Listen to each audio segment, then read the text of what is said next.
ګران لیدونکو یو ځل بیا په خیر راغلاست.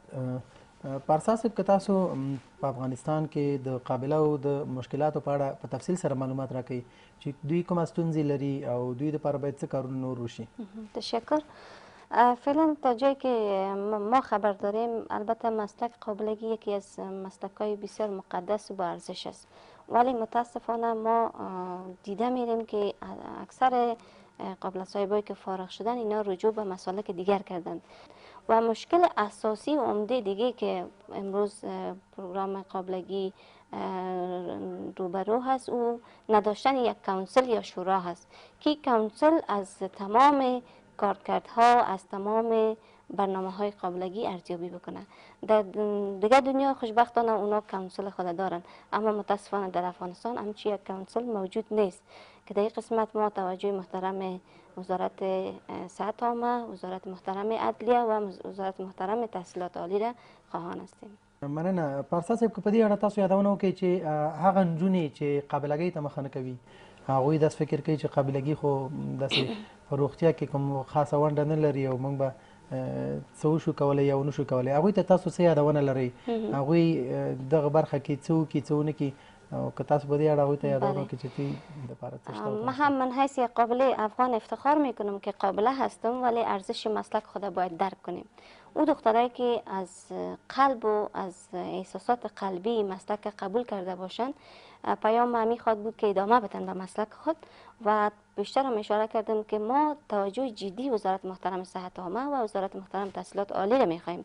اگر ما پروگرام قابلگی را زمینه تحصیل برشان یعنی ادامه تحصیل فراهم بکنیم هیچ وقت قابله حاضر نمیشه که برای یک مسلک دیگر بخونه. او قابله میتونه که در بخش لیسانس پی جی یا ماستری خود پیش بره و این خودش وقتی که تحصیلات ما بلند بردیم یعنی به نظر من ارزش مسلک بلند میره و پیام ما میخواد بود که همچون قابلایی که فارغ شدن من حیث قابله اونا هیچ وقت رجوع به مسلک دیگر نکنن. فقط پیام ما میخواد بود که اونا باید توجه جدی در قسمت ادامه تحصیلات خود داشته باشند و ما در این زمینه باز هم میگم توجه جدی وزارت محترم صحت عامه را میخواهیم. پارسا صاحب لکه څنګه چې تاسو د صحت عامه یادونه کړې یا د روغتیا وزارت یادونه کړه دوی سره په څنګ کې نور هم داسې شخصي انسټیټیوټ روغتیایي انسټیټیوټونه جوړ شوي دي چې هغوی د نرسنګ او قابلګي او همدارنګه د غاښونو د طب او د فارمسي په اړه په برخه کې ټریننګونه لري او بعضې دوستانو ته ټریننګ ورکوي. په دې اړه یادونه وکړئ چې دا دوی لپاره څومره مفید تمامیږي، آیا دوی لپاره دا ښه دی او که نه دی؟ به نظر من هر قدر پروگرام های قابلگی یا پروگرام های تحصیلی در افغانستان زیاد شده بره ما احساس از این نمی کنیم که محدود بسازیم پروگرام ها را، ولی در قسمت کیفیت پروگرام ها توجه جدی صورت بگیره. قسمت که شما اشاره کردین همین سکتورهای خصوصی هم فعلا قابله تربیه میکنن. به نظر من بخش تیوریشان بسیار عالی پیش میره اما بخش کلینیکی یا عملیشان به نظر من بسیار بدی پیش میره. دلیلش چیه؟ دلیلش همی است که تعداد قابله یا محصلین قابلگی یا شاگردای قابلگی در یک انستیتوت زیاد می باشه، به نهایت زیاد می باشه و خود ازدحام در یک شفاخانه ایجاب نمیکنه که اینا همو شایستگیایی که یک قابله باید فرا بگیره او را برآورده بسازه.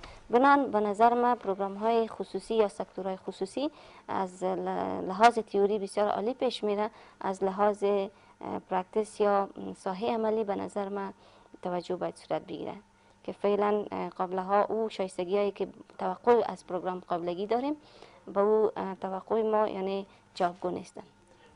پارسا صاحب لکه څرنګه چې په روغتیایي برخه کې د روغتیا وزارت ډیر زیات مصروف دی، همدارنګه د لوړو زده کړو وزارت هم ډیر زیات مصروف دی، ځانګړي پروګرامونه لري. که تاسو موږ ته د افغان میډوایف اسوسییشن په اړه معلومات راکړئ چې دوی څومره لاسته راوړنې لري او دوی څه کارونه کوي؟ تشکر. انجمن قابله افغان قسمی که پیشتر هم یاد کردم در سال 2005 بنیادش گذاشته شد. البته او زمان با تعداد 80 قابله انجمن تأسیس شد، ولی امروز خوشبختانه ما زیادتر از 3000 قابله را عضو داریم. همچنان 34 شاخه ولایتی داریم که سال پیشتر ما 33 شاخه ولایتی داشتیم، ولی خوشبختانه امسال ما ولایت هلمند هم تحت پوشش قرار دادیم. انجمن اهداف خاص خود داره در همکاری وزارت محترم صحت عامه که ما اونمو آرزوهای یا خوابهایی که داریم میخوایم به مو خوابهای خود برسیم. بخیر هر زمانی که ما کانسل خود داشته باشیم اونمو قدر مسلک قابلگی و نرسنگ قانونمند شده میره. اوس کرا شو دي ته که تاسو خپل پیام په لنډ الفاظو کې د روغتیا وزارت همدارنګه خپل هیوادوالو ته څه پیام لري که تاسو یادونه وکړئ؟ پیام من حیث یک قابله از وزارت محترم صحت عامه این خواهد بود که اینا در قسمت فراهم نمودن زمینه تحصیلات قابله ها توجه جدی صورت بگیره تا از دیپلم بودن کاملا خارج شوند. یعنی هدف ما این است که ما بخیر لیسانس خود بگیریم، بالاخره ماستری خود بگیریم و همچنان آهسته آهسته دکترای خود بریم بگیریم. اگر این زمینه را در زمینه وزارت محترم صحت عامه توجه کنه ما خیلی خرسندشان خود بودیم. پیام برای هموطنای من میخواد بود که اونا کوشش کنن دخترای جوان خود تشویق بکنن در برنامه‌های قابلگی شامل شوند و این مسلک ارزشش زیادتر درک کرده باشند و مسلک قابلگی مسلک است که تنها مراقبت از مریض نیست، این مشارکت با زنان است و وقتی که ما مشارکت با زنان میگیم این وابسته به فامیل هایشان هم میباشه. پیام من حیث یک قابله افغان بر وزارت محترم صحت عامه خود بود تا در قسمت زمینه و فراهم نمودن زمینه تحصیلات عالی قابلگی اینا توجه بکنن تا قابله بتانن به مسلک خود ادامه بدن و ارزش و اهمیت قابله در جامعه یک بار دیگر روشن شد. پرسا صاحب چې زمونږ بلنه مو منله او زمونږ ګران لیدونکو ته مو د قابله او د اهمیت په اړه معلومات ورکړه. تشکر از شما. کورمدان ګران لیدونکو دا و زمونږ د دې اونۍ د روغ رزور خپرونه چې تاسو ته مو وړاندې کړه. په اخر کې به زه د خپلو ټولو تخنیکي همکارانو څخه په مننې تاسو په بخښونکي خدای وسپارم. الله عمر شاه خوشحاله شوي ولرئ. دغه خپرونه د کلینیک دکتر زلمی خان احمدزی متخصص بین المللی جلدی و زیبایی صورت لخوا تاسو ته وړاندې شوه.